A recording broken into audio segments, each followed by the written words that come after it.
time, when we are given that virtual lemon, do we bear the bitter and sour fruit, or do we make lemonade? Do we turn right? Do we turn left? Tipping the scale of our destiny. My scale was tipped at the age of 7. I was diagnosed with type 1 diabetes, an autoimmune disorder where your body attacks its pancreas, stemming the flow of insulin that controls your blood sugar. Normal blood sugar is about 100. Mine was over 2,000. So I got admitted into Balboa Naval Hospital. My stepfather was in the Navy at that time. Into Pod 2, a medical theater with 20 patients. It was rectangular, 10 patients on each side, separated by curtains, whereby you could peer over your feet and into the eyes of the patient on the other side.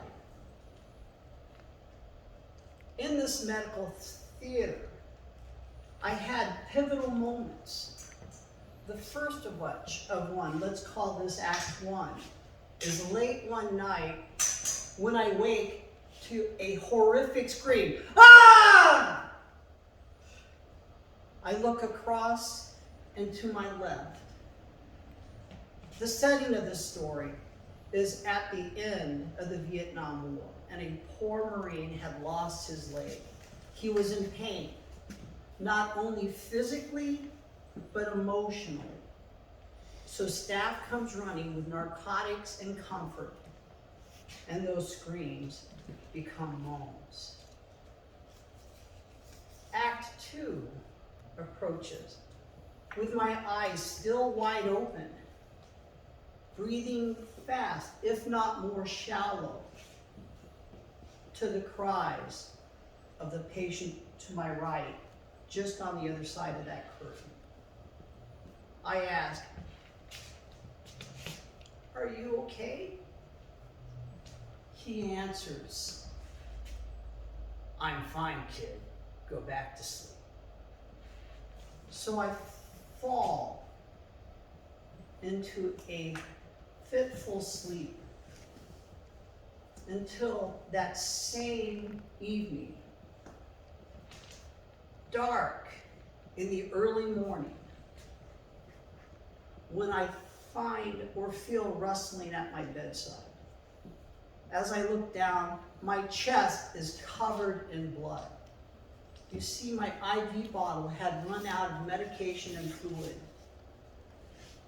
Vacuuming my blood back into that bottle. In this corpsman's fumbling, he had disconnected the tubing, and my blood ran onto my chest and into the sheets. Now, after hearing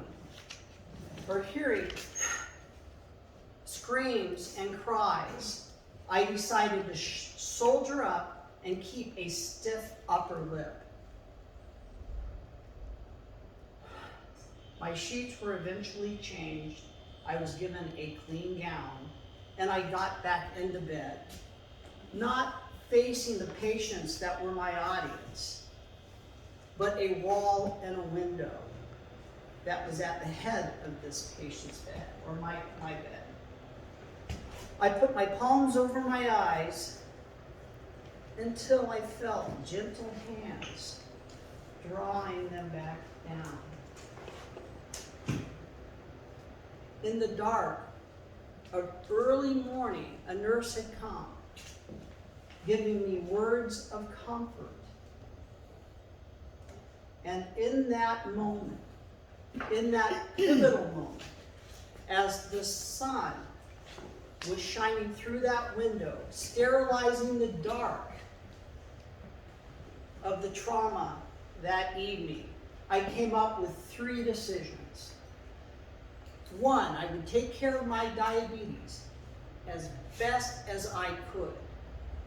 2, I would find a career in a medical profession in my future.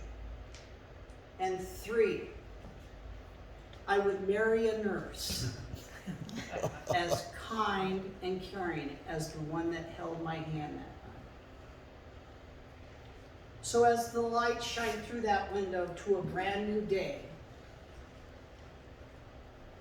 I took Ivy stand in hand, made my way to the nursing station to find out how I could help.